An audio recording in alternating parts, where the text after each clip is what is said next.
Hey Raghunath, tell everyone about our Patreon community. Sure, Kostuba. The Wisdom of the Sages Patreon community is an incredible online yoga resource. If you like the type of yoga wisdom and culture we share on the show, then our Patreon community is a great next step. This is a listener-supported podcast, and any level of sponsorship will unlock a wide range of live and archived classes, talks, and even workshops. Raghunath teaches, I teach, and we have a host of other excellent teachers on topics ranging from yoga philosophy, asana classes, storytelling, Ayurveda, kirtan, cooking, meditation, and a lot more. We even have an incredible online Bhakti 12-step recovery group. So if you want to check it out, go to patreon.com/wisdom of the sages. All right, let's get it on. Om Namo Bhagavate Vasudevaya.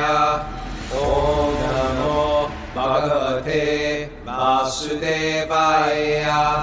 Om Namo Bhagavate Vasudevaya.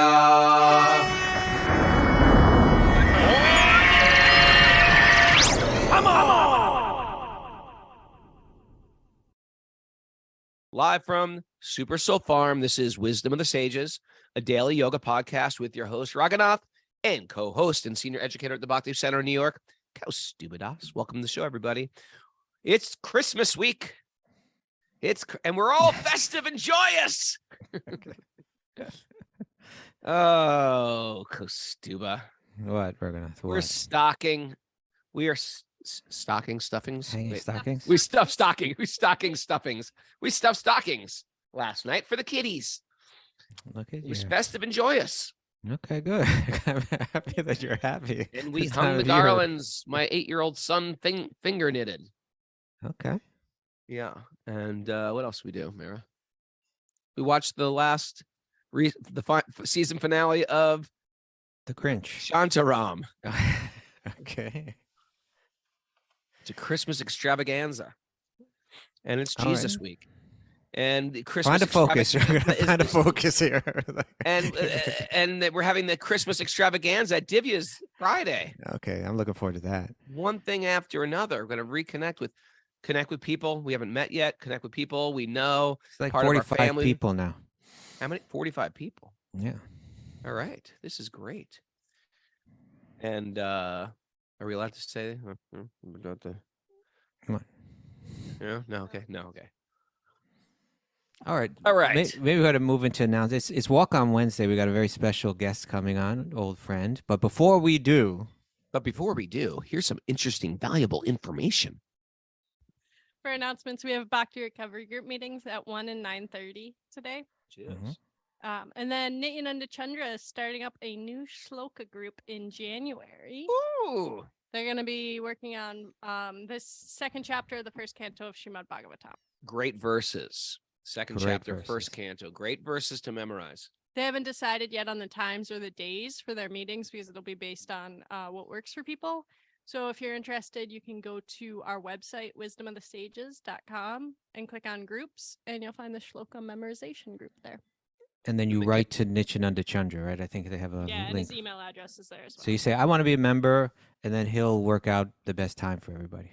Yeah. And if you can't make it to, the meeting, there's also the recordings that you can study Okay. from. So That's really worth it. It's an incredible chapter. If you learn even a good chunk of those verses, let's say you learn 10 of those verses, you're really prepared to present bhakti to people now because you got like essential stuff. Yes. Real good stuff. So we're gonna ask. Hold it before you do. there's There may more? be more announcements. Yeah, I think Ma'am? we should repeat that we are on a mission to pitch in and do our little part to help distribute 3 million Bhagavad Gitas this month as part of the Live to Give campaign. Any of you can take part. You can send 1 Gita to a friend. You can send 10, 20, 30, or we encourage people, send a case of Bhagavad Gitas. Send them wherever you want. Order them yourself and give them out. Send them to motels, libraries, prisons, frontline workers, hospitals, wherever you want to send it. They will send it. All you have to do is call Malini. The lovely Malini is waiting by the phone for your call. You can WhatsApp her, text her, or call Malini at 1 1-669-289-5563. I repeat, 1-669-289-5563. Well, because Operators Suba, standing by. there's a lot of people I haven't bought presents for. Should I just call Malini and have her send Bhagavad Gitas to them? Have them send a case to all of them. Each A person gets a case of- case of Bhagavad Gita. Yeah. Each one of my family members gets a case of. I didn't just get you a Gita and incense this year. I got you a case of Gitas. A case costs $120 to donate, and one book costs $9, and that both include shipping. Oh, that's completely reasonable. Maybe you could make a donation on their behalf. There you go. You could do that too, Raghunath. You know, Oh, yeah. like a donation has been made in your name to, you know, To the hospital. prison or a hospital or wherever you want to send them. Oh, that's interesting. Some relatives would be like, "Oh, you donated a Bhagavad Gita case on my behalf to a prison. Great." And some would be like, "Thanks for nothing." Do that to your mother. Got some good news for you, Mom. On your behalf. In your name. That is a smart idea, though. They get benefit. Yeah. Yeah. All right. All right. Um. That's all I wanted to say. Well, that's good news.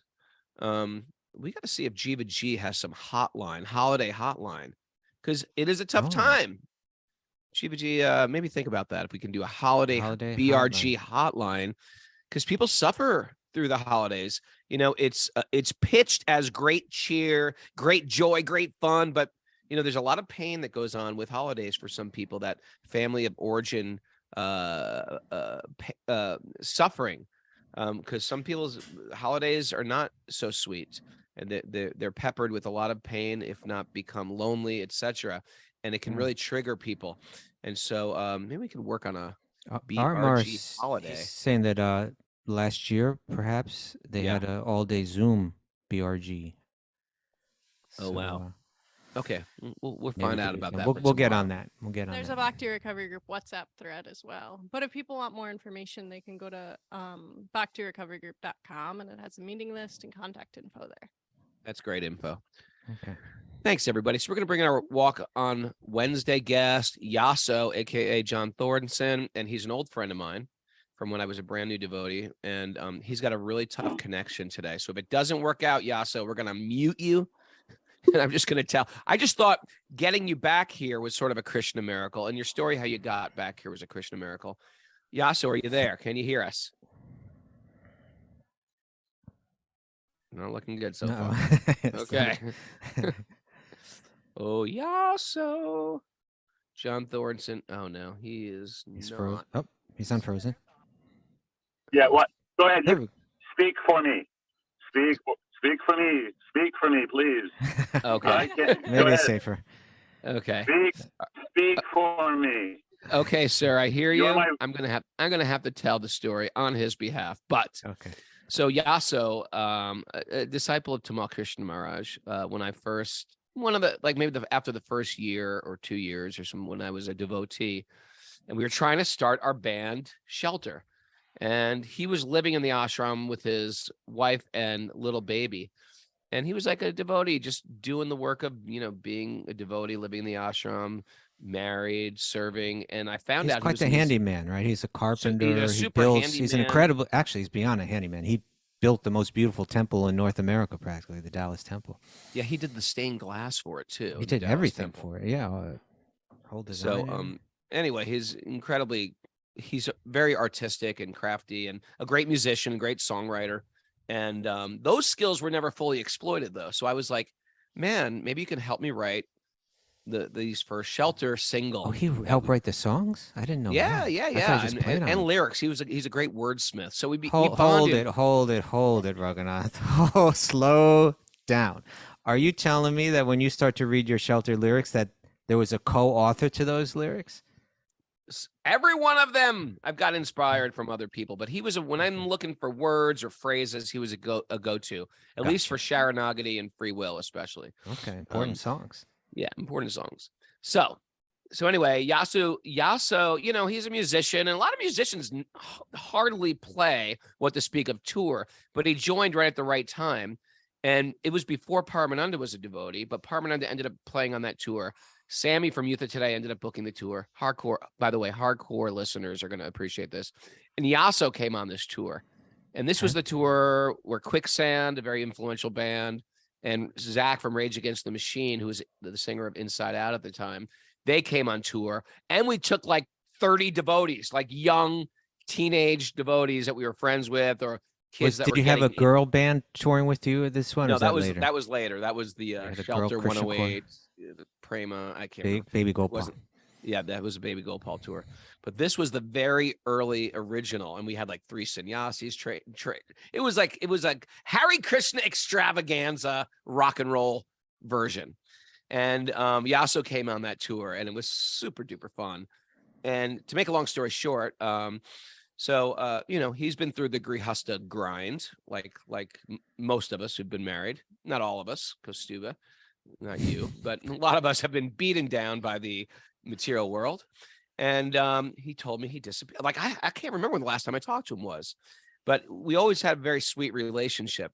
And so last time we really bonded, but I think it's been a long, long time since I've spoken to him. And then I just started seeing that he's been on the show the last week. I was like, wow, cool. How'd you get on the show? And he told me this fascinating Krishna miracle, which was I was in total Maya for 10 years. I lost my phone. I had no connection with any devotee, and I was just working. So that, when a devotee loses that taste for bhakti, it lingers, especially if they're non-offensive. That lingering of Krishna in their heart, it's like a little flame burning. And so he had that flame burning, but he just had no association with devotees. He lost all his contacts, and he's just caught up in the working cycle. Then while doing some excavation in some house, there were some poison ivy plants that he pulled down, and there were branches, and the branch got caught in his arm. And it infected his arm in a super duper serious way. He's still suffering from it.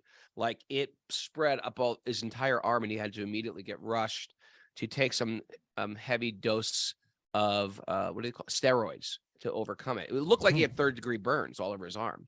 Wow. And so on the steroid, the doctor warned him, and he said, "Hey, this is super serious steroids I'm going to give you. They're almost like hallucinogens. So you got to be prepared for this. You're going to feel like drive you're or things losing like that. your mind." Yeah. And he said, whatever, I got to do this. So he took these steroids, and he said it was like he was having lucid dreaming, or he could see everything clearly. He could go to any phase of his life, he said, due to these drugs, and remember it perfectly. And he said, all I could do was he goes, I could go down to my childhood and write details down. And I started writing in journals, all these things. He said, and some of the stuff I went through in my childhood was very traumatic, and it was all coming back to me and very emotional. And he goes, and then all the very sweet things started coming back to me, and I could remember them perfectly. The devotees were saying to me, and things my guru were saying to me, and I started writing that down. And then I would just like lose it, and I'd go get really trippy, and I couldn't function. But then I realized at that time, I have to find the devotees. I have to find the devotees. And when he started Googling few devotees he knew, and one was Kunja Kishori, who we know very well, and she led Yaso to Wisdom of the Sages, and started Googling me and Googling Jalkali and ones we were friends with through music, and Paramananda, and then all of a sudden he found the podcast, and he's back on.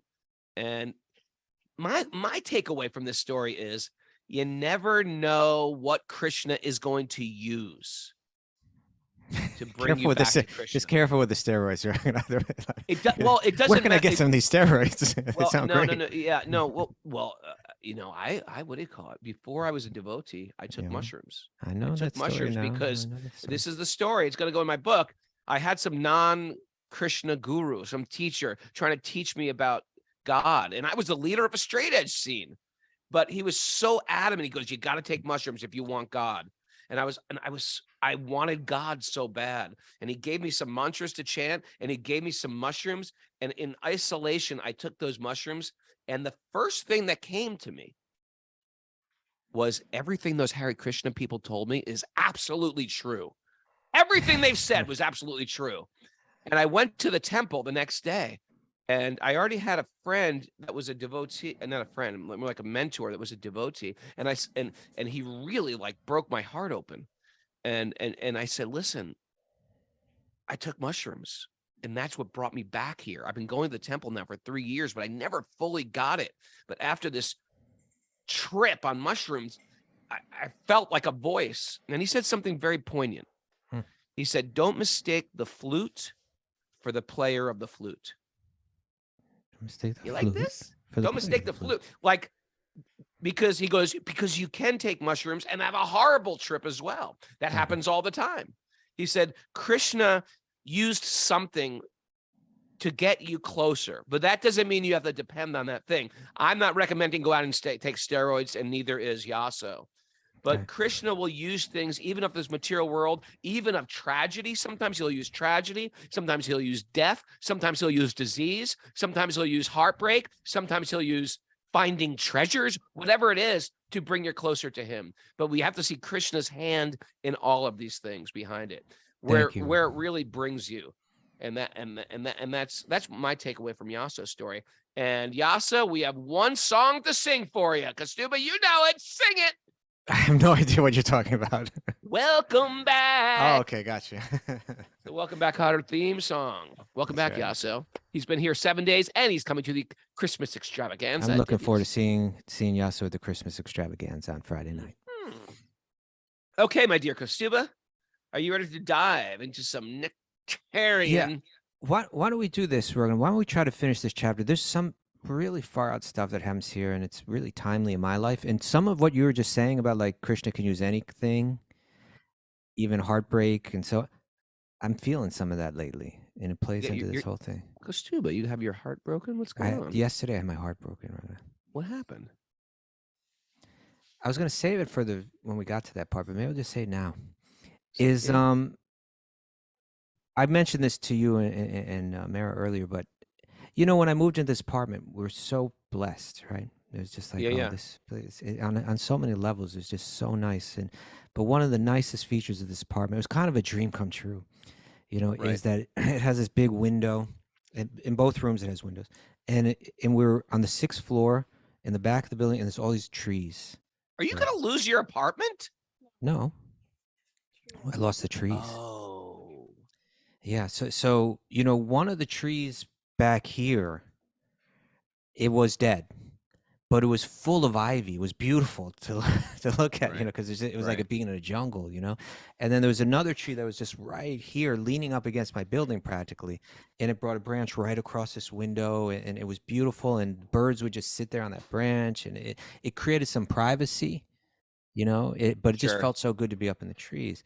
And so, any case, one day, not long ago, a month ago or something like that, or even less, that big tree covered with ivy, one huge part of it just cracked. I never heard a crack like this in my life. It was massive. It was like, and so then did it come down? A few days ago, we heard the chainsaws back there. Like, oh no! Oh, yeah. And they cut down. So we're looking at it and say, okay, they're gonna cut that one down. It's a shame, but whatever.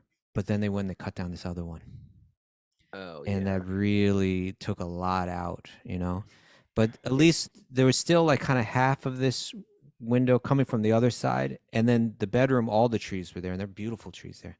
Well, yesterday so many beings are dependent on that tree. You know what I mean? I tell you. And then yesterday we heard the chainsaws come out again. We're like, what? And they just started chopping away at the ones on the other side. And you're like, kidding? Yeah. Prabhu.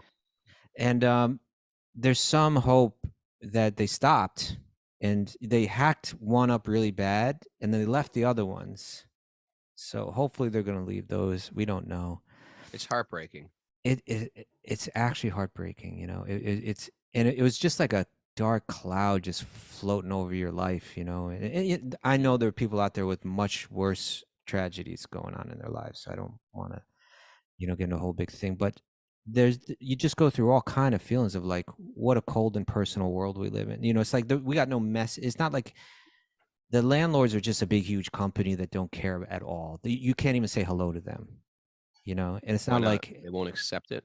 No, they have their minions that they work through, and you can't even talk to Right. them. They don't even maybe even live in the city or something. And the They could minions just, are just like, yeah, they don't even bother to. Well, hey, this is the way it is. Well, I can't do here's anything our about it. order. Here's our order. Yeah, yeah. And so it's not like I don't know if they actually try to maintain these trees. If they, if they did all they could, if they didn't do anything, if they don't care at all, there was no, it's just someone shows up and starts hacking away at all the trees that are a big part of your life in a Right. sense, I mean, I get it if they're dead and held up by ivy. We call those, me and Banjo might call those widowmakers upstate, because they can just go down hard. Yeah. But when you're starting to clear cut forests or cut down big it's heartbreaking. I It's get it. I'm so heartbreaking. sorry. So anyway, let's read today because some trees are going to get affected here in this one too. Oh, the trees in the story. Okay. Yeah, I think we might be able to finish the chapter, and we can talk about this. It's interesting stuff. Okay. Narayanam namaskritya naram chaiva narottamam devim saraswatim vyasam tato jayam mudirayat. Before reciting the Srimad Bhagavatam, which is our very means of conquest, one should offer respectful obeisances to the Supreme Lord Narayan, unto Narayan Rishi, the supermost human being, to Mother Saraswati, the goddess of learning, and to Srila Vyasadeva, the author. Nasta prayeshu badreshu nityam bhagavat sevaya bhagavati tamasloke bhaktir bhavati naishtiki. By regular attendance in classes on the Bhagavatam and rendering service to the pure devotee, all that is troublesome to the heart will become eradicated, and loving service to the Supreme Lord, who is praised with transcendental songs, will be established as an irrevocable fact. Om Jnana Timarandasya Jnananjana Salakaya Chaksurun Midatam Yena Tasmai Shri Gurave Namaha. I was born in the darkness of ignorance, and my teachers are opening my eyes with the torchlight of knowledge. I offer my obeisances at their lotus feet. Raghunath, just more on this point. Please. When we moved in here, and it was just so nice, and actually we moved in at this time of year, so the trees hadn't even they're beautiful to look at when there's no leaves on them and they move in the wind and everything. Sure. But just and then as the spring came in, watching them fill out, and it's just so nice. And the question is, okay, that's Krishna sending the way that a Vaishnava, or the way that a bhakti yogi respond. Okay, Krishna, look what Krishna gave us. Look at the arrangement that he made for my comfort, my peace of mind. Gratitude. And then they all get cut down. And it's, what do you feel? How do you respond? And part of what I was, my wife and I are looking at each other almost like tearing up. It's just like you just feel it in your heart. And what I felt was I had a comfy situation, Right. It was so nice. And maybe I just shouldn't be so comfortable in this world. Maybe, I suppose there was something in me saying, no matter how nice you can make this world, in the end, it's not our home. In the end, in the end, whatever's beautiful gets destroyed, sometimes in the coldest ways, and it's a reminder, it's a reminder, I was thinking like, oh, I could live the rest of my life in this apartment and always be surrounded by these beautiful trees. Right. And then I was thinking, you know what? This life is going to pass by quick, and this isn't my home. This is a place where your heart gets broken again and again and again, and we're meant to just open up, not see this world as our home, but open up and see that my life is connected to Krishna wherever you put me, under whatever circumstances, whether it's beautiful or not beautiful, whether it's warm or cold, whatever it is, let me remember you, right?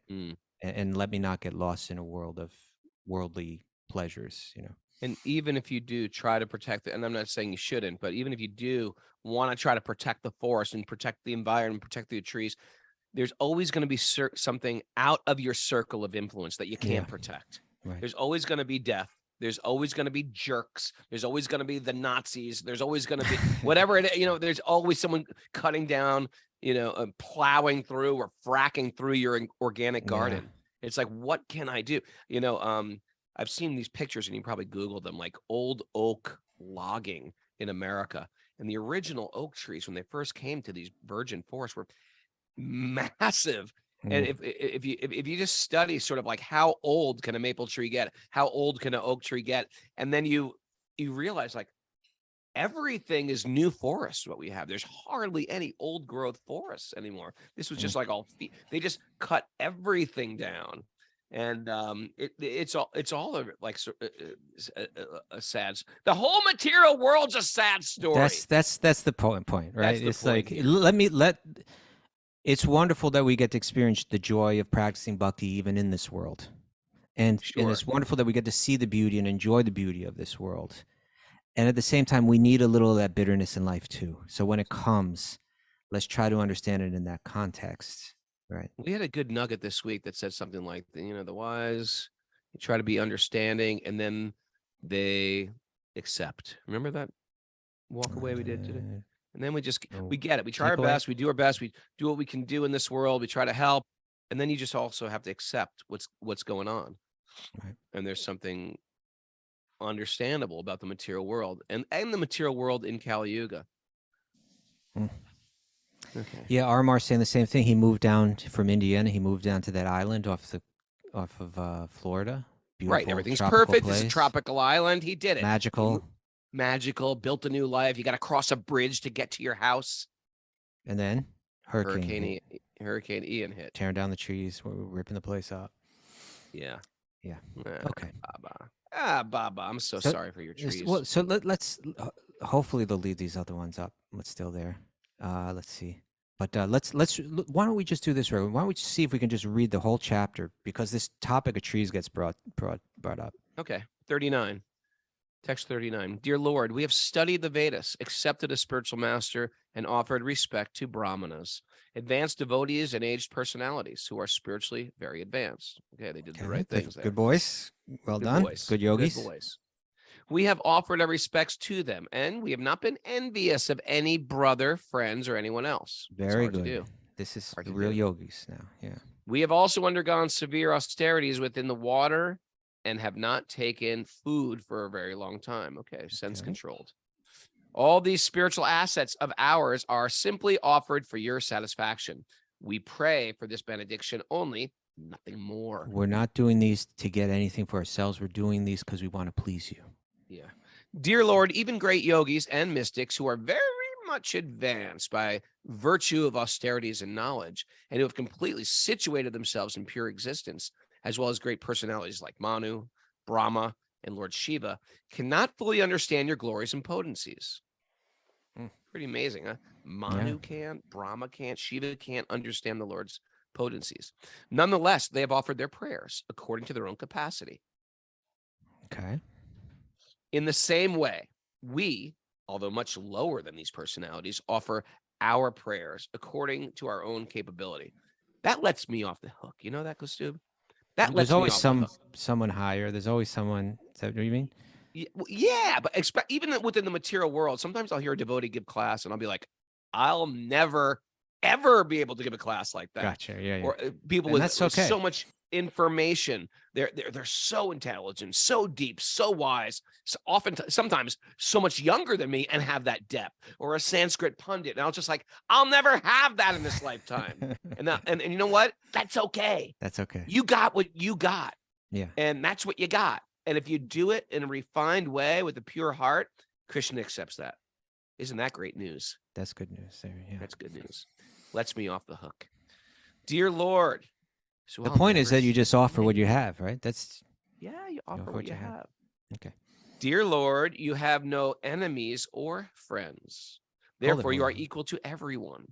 You cannot be contaminated by sinful activities, and your transcendental form is always beyond the material creation. You are the Supreme Personality of Godhead. You remain everywhere within all existence.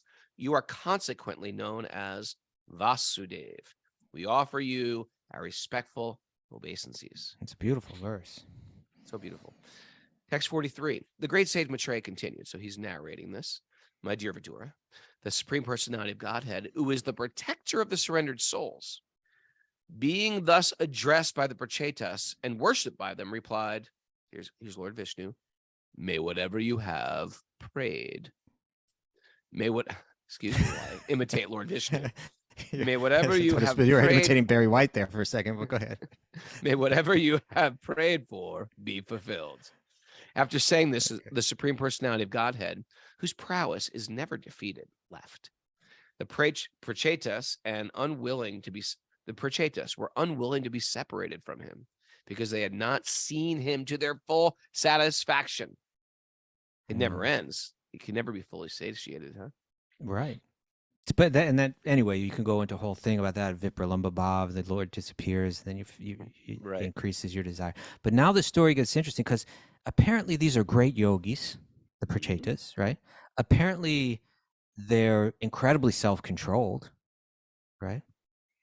And they've been meditating on Krishna for a very long time. They've come out and they've showed a high level of detachment as well. And they just seem like they're really on this high level, right? Yeah.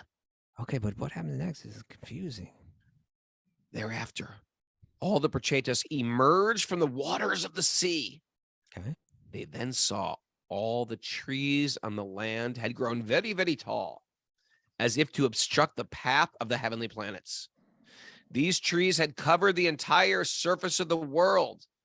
At this time, the Pracetas became very angry. They got mad at the trees? They got mad at the trees? I've never done that. Okay. You stupid tree. Actually, maybe I have. Well, I should have mentioned I've a point walked here into too. trees and I got a branch caught. Yes, I've been mad at trees. I take Okay, that but back. we earlier in the chapter we read about how Indra sent down Pramlocha, this beautiful heavenly goddess, damsel, society girl, and she came down. She was sent for the purpose of seducing the sage Kundu, Yep. and together they had a child, daughter. The heavenly society girl just took off for the heavens. The sadhu, I don't know where he went. We don't. Nobody was taking up responsibility here, but they left the child with the trees to be raised by the trees, right? And we're going to hear more about the trees now. But Vishwanath Chakravarti Thakur, very important commentator on Bhagavatam, he mentions that this means the goddess of the trees. Okay, so there was like a person that it was being left with. And so when we're here now, we're reading about the Pracetas' anger towards the trees. In one sense, what we're going to hear about is remember their father was the king, right? Yep.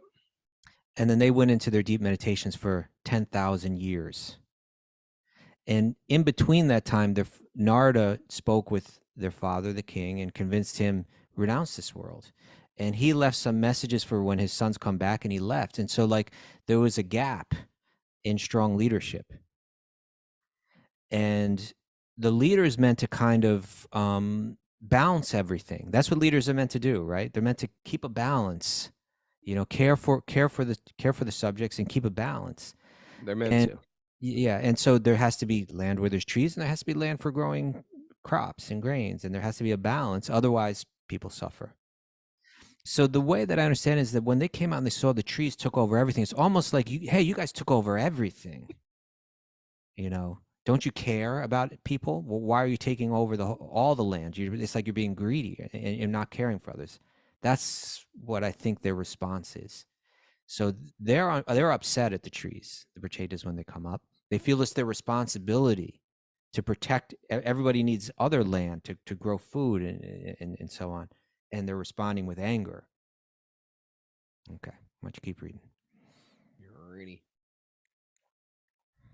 Thereafter, all the read that 45. My dear king, at the time of devastation, Lord Shiva emits fire and air from his mouth out of anger to make the surface of the earth completely treeless. The Pracetas also emitted fire and air from their mouths. Okay. After seeing that all the trees on the surface of the earth were being turned to ashes, Lord Brahma immediately came to the sons of King Barhishman and pacified them with words of logic. What does he say? The remaining trees, being very much afraid of the Pracetas, immediately delivered their daughter at the advice of Lord Brahma. Following the order of Lord Brahma, all the Pracetas accepted the girl as their wife. From the womb of the girl, the son of Lord Brahma named Daksha took birth. He's coming back around. Remember earlier we read about him He offended Lord Shiva. He had his head cut off. He had a goat's head put on top. Now, in between that time and now, Yeah, where was he? he's done intense austerities. And now he's coming back, being born again, from the daughter of the trees and the Pracetas. Okay, and the elephant in the room is. What? Does he have a goat's head? Oh no, he doesn't have a goat's head this time.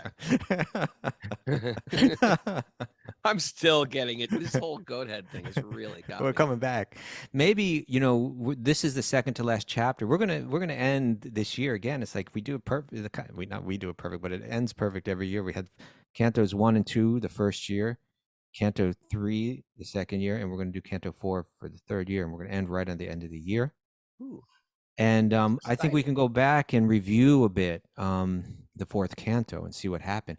But, Sure. And when we zoom out and look at it, I think what we're going to see is that we're talking about a certain stage in the history of this particular universe.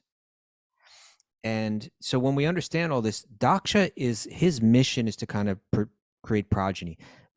When the Pracetas come back to it's like there's not all that. It's at the universe is at a different stage of development, and there's still like a lot of people that need to be created, population and so on. So when those trees took over everything, I don't know what the populace was like at that time, In any case, this is going to be the mission of Daksha. Hopefully he's learned some lessons and he's come back now. I still can't get the idea of like shopping with your children at Price Chopper, say, and there's a man shopping with a goat's head. How would you react? Just don't look at. Don't say anything. Don't say anything. Don't stare. Okay. A couple more verses, River. All right, you did finish that one. And did he speak English or goat? I don't know if he spoke English. He may have spoke Sanskrit or something. Well, maybe not English, but maybe Sanskrit. Yeah. Okay, please continue. Following the order of Lord Brahma, all the Pracetas accepted the girls as their wife. The girl. There was one girl. From the womb of this girl, the son of the Lord Brahma, named Daksha, took birth. Daksha had to take birth from the womb of Marisa due to his disobeying and disrespecting Lord Mahadev, Shiva. Consequently, he had to give up his body twice. Okay. His previous body had been destroyed, but he, the same Daksha, inspired by the supreme will, created all the desired living entities in the Chakshush Manvantar. Okay. After being born, Daksha, by the super excellence of his bodily luster, covered all others' bodily opulence because he was very expert in performing fruitive activity. He was called by the name Daksha, meaning the very expert. Lord Brahma therefore engaged Daksha in the work of generating living entities and maintaining them. In due course of time, Daksha also engaged other Prajapatis or progenitors in the process of generation and maintenance. Okay. Thus ends chapter 30 to the fourth canto of Srimad Bhagavatam, entitled The Activities of the Pracetas. Now, it was interesting. I was discussing this with my wife today, and she asked a really good question. Tell me. What are we meant to learn from this, right? Like, with these Pracetas, they were like, apparently they're these great devotees. Apparently they're incredibly controlled mystic yogis. And meanwhile, the first thing they did this meditation for like all this time, and then they even get the vision of Lord Vishnu. You think their hearts are entirely melted and they've achieved complete satisfaction spiritually. And then they come out of the water, and the first thing is anger, like intense anger, right? Anger that had to be stopped by higher living beings. They had to interfere. Higher beings had to come down and say, whoa, whoa, whoa, slow down. You've lost control. Intervention. They had to have an intervention. Brahma came down to intervene. And there's also mention of this it goes into more depth, Raghunath, in the sixth canto. In the fourth canto, this whole thing gets brought up again. And Sukadeva Goswami speaking to Maharaj Pariksit, and he says this. You ready? I'll read some verses. These are really nice. He said, when the 10 sons of Prachini Barhi emerged from the waters in which they were performing austerities, they saw that the entire surface of the world was covered by trees. because of having undergone long austerities in the water. Now, here's the connection. What are the lessons that we could take from this, right? And I think you and I can play with it right now, and I'm sure there's more and more. But here's one: there's a connection between austerities and anger, right? Yeah. Because of having undergone long austerities in the water, the Pracetas were very angry at the trees. Desiring to burn them to ashes, they generated wind and fire from their mouths. My dear King Parikit, when Soma, the king of the trees, okay, so the moon is the king of the trees, and the Soma is also the one that took care of that daughter, right? So when Soma, the king of the trees, and the predominating deity of the moon, saw the fire and wind burning all the trees to ashes, he felt great sympathy because he is the maintainer of all herbs and trees. Okay, the moon is the maintainer of the herbs and the trees. To appease the anger of the Pracetas, Soma spoke as follows. So now we're hearing the god of the moon speak In to defense of the trees. Yeah, he says, The original environmentalist, Soma. Well, and now let's listen to how he responds to them. He didn't come down and say, "You insolent, horrible, look at you guys, you're destroying all the trees. You're horrible people." You know, that's what we do nowadays, right? Yeah. He says, "Oh, greatly fortunate ones, you should not kill these poor trees by burning them to ashes. Your duty is to wish the citizens all prosperity, to act as their protectors." Now, when he says citizens, he's saying these trees are your citizens, right? They're people, you know? You know, I heard, and I want, for tomorrow, I'm going to go and do some research. I tried to get it done in time this morning, but I didn't pull it off. But we interviewed sometime back Radhika Raman Prabhu, Ravi Gupta, PhD, right? He's so knowledgeable on Bhagavatam, and he was, he speaks about the connection between the earth, and this marriage between the rulers and kind of being brought into the family of the trees. Right. And he draws an ecological connection, like an eco-theology out of it. And so that's an important lesson. Let me try to find that for tomorrow's show. But in any case, we see there's a connection between austerities and anger. That's one important thing.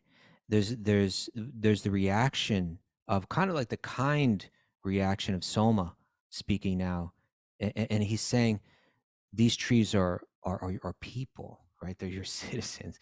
And in that one of these interviews with Ravi Gupta, he was talking about another scholar, David Haberman, right, who's written a lot on, he's a bhakti yogi himself, and he's written a lot on ecology. And he described where he traveled throughout India doing like a research project. And wherever he would go, he would ask people, like the villagers or whoever he would meet, this question. Like he would point to a tree and say, "Who is this tree?" Right? Huh.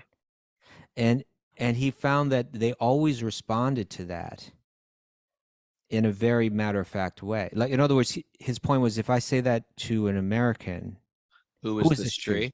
They think, no, you've used the wrong pronoun. It is, what is this tree is the proper question. Either you're confused about the language, or, you're out of your mind. Well, certain trees have changed their pronouns. Yeah, that's right. Pronouns of choice. Yeah. So you think of the tree as a thing, whereas he found in India, it was very common. It was like not most common that people, that when you say, "Who is this tree?" they respond by either saying, like, speaking of the goddess, or speaking of, or maybe the species of tree they would speak to, or something like that. But they would respond very naturally to the question, "Who is this tree?" And that's what's happening right now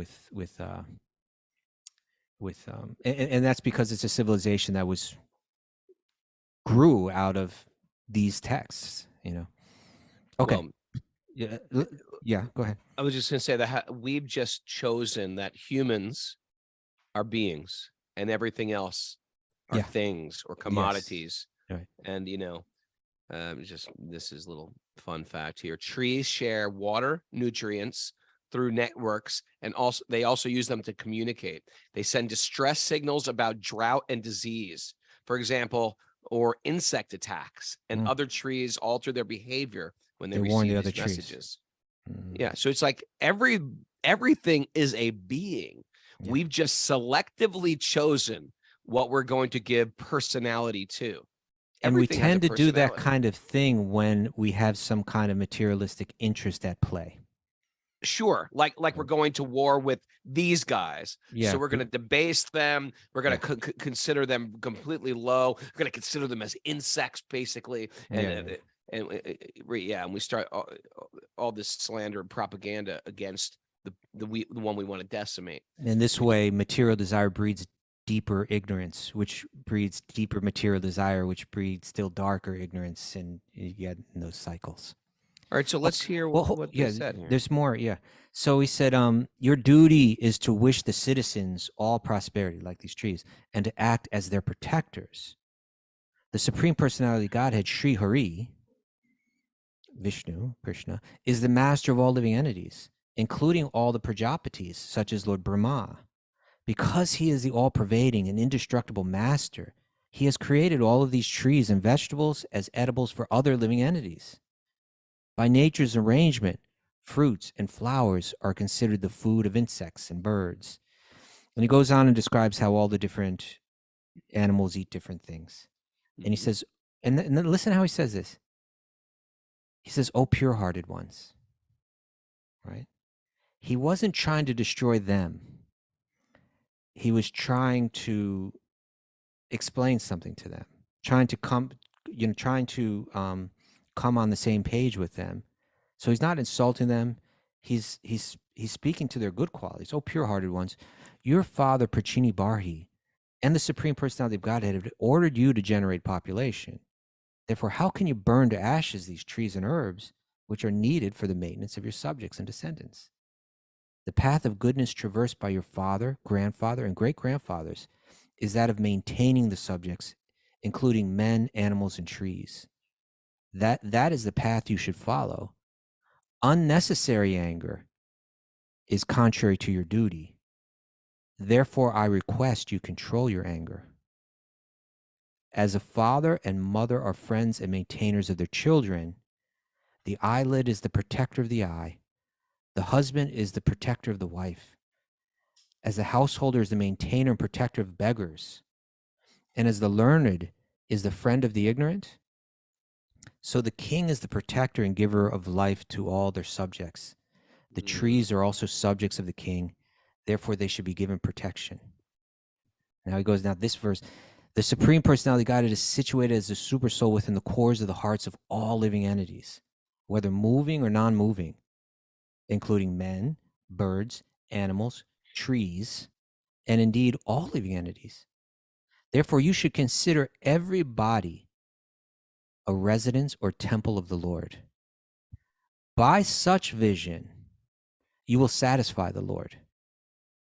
You should not angrily kill these living entities in the forms of trees. One who inquires into self-realization and thus subdues powerful anger, which awakens suddenly in the body as if falling from the sky, transcends the influence of the modes of material nature. There is no need to burn these poor trees any longer. Let whatever trees still remain be happy. Indeed, you should also be happy. Now, here's this beautiful, well-qualified girl named Marisha, who was raised by the trees as their daughter. You may accept this beautiful girl as your wife. That was the moon's message to the trees. I accept. It's a beautiful message, though, isn't it? Yeah, it is. So what are we meant to learn from this? Let's come back to it tomorrow, like all the lessons we can derive. But here we get the instruction, this crucial instruction, right? That every body is a temple because the Lord exists within it, right? Because the soul exists within it. And every body should be shown respect. Everybody should be shown care, regardless of the species even. There is that interesting Hindu ritual where you have to marry a tree. Yeah, I remember that. Yeah. That was the show where I couldn't stop laughing. I remember that. Oh, that's it. We just got to look that one up. Okay. All right. All right. My dear Chef Mara. What else did I call you? Miss Mara. My dear Miss Chef Mara. Give us some takeaways. Speak into the microphone. Speak audibly, clearly. There you go. Thank you for your instructions. She's getting quite haughty, isn't she? Grateful. Grateful. You never know what Krishna is going to use to bring you back. You never know. You never know. Don't mistake the flute for the player of the flute. I love that one. Okay, good one. See Krishna's hand and everything. Oh, even the painful stuff. Yeah. Don't get too comfortable. This is not your home. That's right. Ooh, that is important info. Mm. The whole material world is a sad story. Oh, Goodbye, everyone. so much for the Christmas Good extravaganza. We started off, everything was festive. Understand and accept that bitterness will come. Yeah. Wah, wah, wah, wah, wah. Come on, Debbie Downer. It's the holiday spirit. It's life. Offer prayers with what you got. Okay. Okay, Just bringing okay. it back up. Be sympathetic for the trees. Yeah. Yeah. Every body is a temple. Make vegan Christmas cookies. Come on. Ask who this tree is. Who is this Ask tree? who is this tree? And, And what do they And? want from me? and Not like that. trees are people too. Trees are people too. What can do, what can do, what can do. It ain't easy. In the games that we play, doing our homework, learning in school, and try to live by the golden rule. Only people on the East Coast know this song. I don't Only think I people on know the it. East Coast. You know the song. Because, Stu, I you know don't- the song. I don't know You if I grew up want to with know this- it. You grew up with this song. Kids are people too? Yeah, Wonderama. I never watched Wonderama. Come on. You never did. You're too young. Anybody over north of 50 in New York, New Jersey, Connecticut grew Greg up with DeGase. this. Greg DeGase knows it. See? Steve Amari probably knows it. Tom Essig, he probably was on the show. Tom Essig might have been on the show. I've always wanted to do that, win snake cans. They have 20 cans lined up, and you open them up and a snake pops out. But if you get the right one, you get a 5-speed Ross Apollo bicycle. Every week. My neighbors were on the show. I'm sure they were. That was a dream come true, man. A dream come true. No, they didn't win anything. But they were on. They got interviewed by Bob McAllister. Google it, people. Wonderama. Hours of childhood enjoyment. Wasted. I could have been learning Sanskrit mantras.